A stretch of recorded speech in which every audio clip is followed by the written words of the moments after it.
You want to support Roland Martin Unfiltered? Be sure to join our Bring the Funk fan club. Every dollar that you give to us supports our daily digital show. There's only one daily digital show out here that keeps it black and keep it real as Roland Martin Unfiltered. Support the Roland Martin Unfiltered daily digital show by going to RolandMartinUnfiltered.com.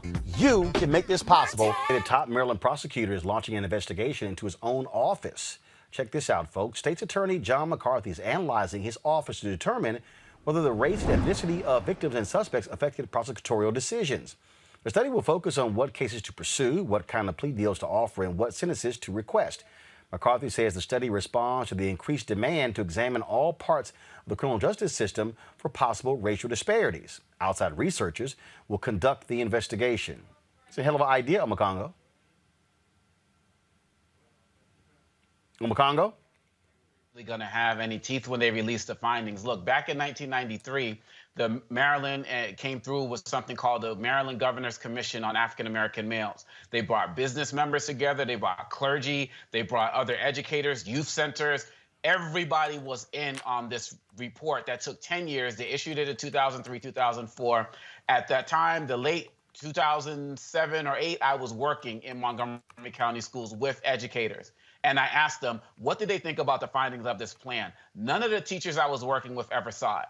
Why? Because the principals didn't introduce it to the teachers. So Montgomery County is strong and positive as it relates to putting out these efforts and these studies. But I'm concerned that similar to what the Maryland Governor's Commission on African Americans males and how it wasn't implemented, I'm afraid that they'll release this, but there's not going to be much teeth behind it. And if there's no teeth behind it, then it's just going to look nice in terms of an announcement, but no real change is going to come. And that's my concern, having worked in Montgomery County. Michael Brown, these things are important because, again, when we talk about criminal justice reform, mass incarceration, DAs, they are at the center of all of this. They are. And clearly, you hope the report comes back and it's fair and objective. But I think you do have to, in cases where, excuse me, the DA's office is led by somebody that does not look like us, you have to give credit where credit is due, that they're trying, that they see that maybe there is a problem. Whether, who knows where his heart really is. We have to assume that it's in the right place because he is taking steps to say maybe we haven't been as fair as we can be to people of color in Montgomery County. So hopefully the report will come back and it'll be helpful. People will follow the lead of the report. Obviously, the police have a whole lot to do with it relative to how police are treating their residents in Montgomery County. So we just have to wait and see. But kudos for trying. Julian? I agree with Michael. I'm glad that they're trying, but I also agree with Obakongo. It's like you try, you have these reports. The reports, that's a tree. That's just a tree that somebody killed for the paper.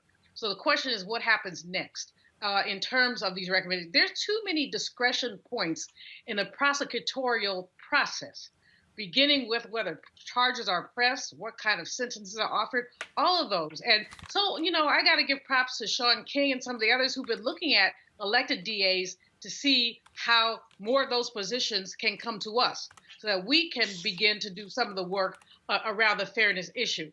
But good, thanks for trying, but trying is not going to be good enough. You can have the best report in the world, but if you don't do anything about the report, you just have a report. All right, folks, back to our Roland Martin Unfiltered video in just one moment. Hello, I'm Nina Turner. My grandmother used to say, all you need in life are 3 bones. The wishbone to keep you dreaming, the jawbone to help you speak truth to power, and the backbone to keep you standing through it all. I'm running for Congress because you deserve a leader who will stand up fearlessly on your behalf. Together, we will deliver Medicare for all, good jobs that pay a living wage, and bold justice reform. I'm Nina Turner, and I approve this message.